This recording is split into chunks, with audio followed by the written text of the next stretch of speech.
The rollover is one of the original Pilates mat exercises, and it's a great one that we can help people find this rollover position that is used in a lot of the advanced Pilates repertoire, as well as things on the reformer, such as short spine massage and long spine massage. So this is where we can start to build that foundation and take it into some of the more advanced exercises. For the rollover, we'll start down on your back. Arms down by your sides, shoulders and collarbones out wide, and legs come up to the ceiling. Take an inhale to prepare. As you exhale, press the arms down into the mat and roll up and over onto your shoulders. We want to try to get the legs parallel with the floor, staying down to where our shoulder blades or the tops of our shoulders are still on the mat, so our neck is down as well, and we are resting our weight into our shoulders. From here, flex the feet, open them about the width of the carriage, and then very gently roll your way back down with control. Open the feet out wide, drop them down towards the mat, and lift them back up towards the ceiling.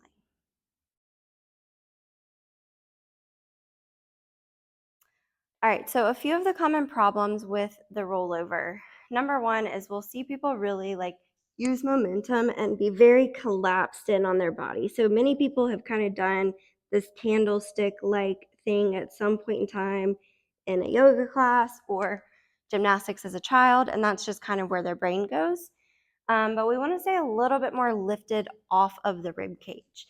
So as we roll up and over, we're really picking the pelvis up off of the rib cage instead of collapsing down.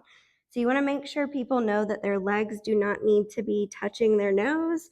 We're trying to give some space, really pressing down through the backs of the arms and opening up the chest.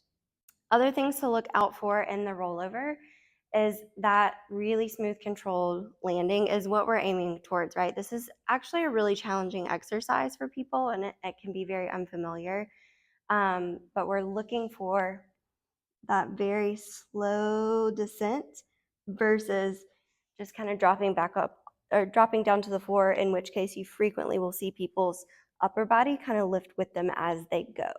Another thing to note is that the rollover is in a very flexed position in the spine and is also putting quite a bit of load on the flexed spine because we've got our legs overhead and gravity is coming straight down. That's putting a lot of tension on the spine in that flexed position, which can be a little bit riskier if you've got somebody with osteoporosis or any major things going on in their spine. Most of the general population in our classes should be fine with this exercise, but it's something to take note of. So as I've stated, this can be a really challenging exercise. It's a great place for people to start finding that shoulder stand position that we use in other Pilates exercises, but it does take a lot of core control and pelvic floor and just figuring out someone's biomechanics because everybody's body is different. How long your torso is compared to your legs, compared to everything else in your body is going to affect the way this exercise feels in your body. And so it can take people a while to kind of find their angle to get up and over.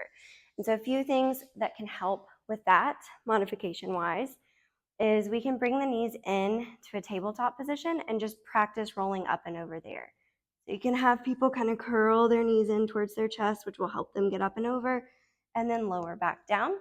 That can be one option. Even just practicing a little bit of a reverse curl here where we're finding that control up and down can be super helpful. For some people, adding a block or a ball in between the inner thighs or the ankles can also just help connect them into their pelvic floor to get up and over.